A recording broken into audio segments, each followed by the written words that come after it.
this next time, Mr. Silva? Not bad.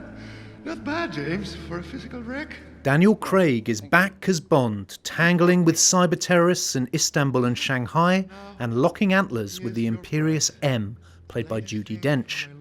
That villain in the shadows is Javier Bardem, co-starring as preening Raoul Silva, who subjects our hero to the sort of sexual harassment he himself has been dishing out for years. I do hope that wasn't from me. No, but that is.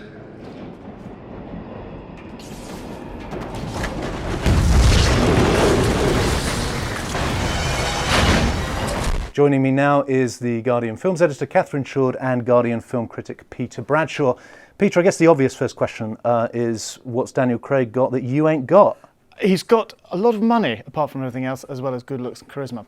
But apart from those things, what he has got, I think, is that ruggedness, not very prettiness, which I think works very well. And you got that? I've got that, yes. Well, I've got the first half of that.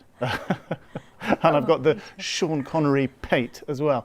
I really like this. I loved Skyfall. I thought it was terrifically enjoyable and entertaining. It had a kind of sense of occasion, which I like about James Bond films. It was done, it's very smart, it's stylishly made. I think Sam Mendes has cranked up the IQ factor of Skyfall. I think what it's done also is it dialed down the absurdity, and I think that always totally undermines James Bond. If it's just a little bit too absurd, if it has as it were an invisible car, which has now become the touchstone of Bond absurdity from Die Another Day. If there's too much invisible car, then everything collapses. But it just, I think, gets it just right between absurdity and over the top and a sort of realism. I mean, however absurd that is to talk about realism. It has a script that seems to riff off the recent WikiLeaks furore as well, doesn't it? Yes, a little bit. As I say, that's something which I don't quite get from... people have been talking about WikiLeaks and how contemporary it is and how satirical it is. I think, no, it has a kind of second or third cousin relationship with these things. Basically, it could have been made in 1978. To be quite honest with you, in terms of its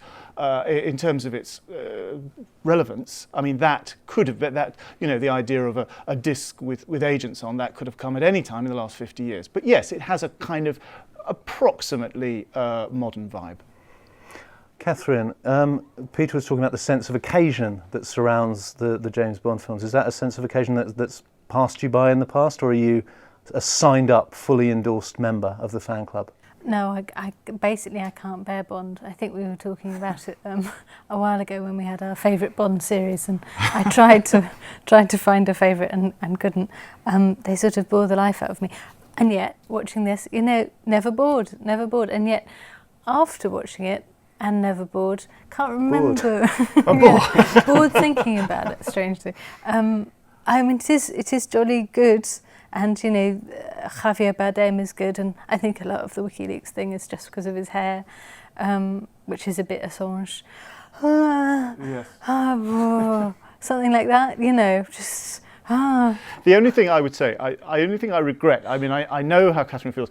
The only thing I regret about James Bond, and I always have, is that a Bond film never has anything approaching what I understand as a plot. That is to say, A leading to B leading to C, D, blah, blah, blah, blah, blah, and then maybe looping back in before the end. It's never, in my lifetime, had really anything like that. He's had a series of, I find, very enjoyable and intense scenes and moments and performances and taglines, which could almost be reshuffled and presented in any order. I'm always interested in how he ditches each Bond girl. I always think there must be a scene like between the end of one Bond film and the start of the next where he has the sort of break-up conversation. He's always chucked her, and he's always been a complete bastard, but comes up smiling at the end, and you never know about them. The hunt for a plot in Skyfall was actually the weakest aspect of it for me, in that I liked it when it was pure set pieces, and I thought it came out of the gates incredibly well. Fantastic pre-credit scene in Istanbul. That was some wonderful bits in there, but actually the final act I found sentimental and self-regarding. I didn't find it sentimental. I thought it was big and broad. I quite liked it. Again, everything about Bond is always a little bit tongue-in-cheek, and this emotional or sentimental ending was sort of more of the same for me, so I couldn't really take it seriously as a sentimental moment, despite the fact it has Albert Finney in it, who is, and that's a very sentimental thing to happen. What I thought was great, what I thought was a terrific idea, was building on a kind of emotional or even Oedipal relationship with M. I thought, what a funny idea. I'd never really thought of that before, but that's, you know, that's obvious. That's been staring me in the face, a kind of emotional, difficult relationship. Now that she's the a woman, Bond girl she in this, is the really. Bond, she is the greatest Bond girl of all. She's absolutely great. She has this control over him, and her emotional power over her 00 agents in a way accounts for the potency of the villain, Raoul Silva, played terrifically well by Javier Bardem. Catherine, having then struggled to come up with a favourite Bond film ahead of Skyfall, is this now your favourite Bond film? Of course, by far. I mean, I loved it. In the moment? It's almost as good as Madagascar 3. Not quite. I wouldn't go that far. I've been waiting to see who would redeem the chip. You made such a bold entrance into a little drama. Did I overcomplicate the plot? Who doesn't appreciate the occasional twist, Mr. Bond. James Bond.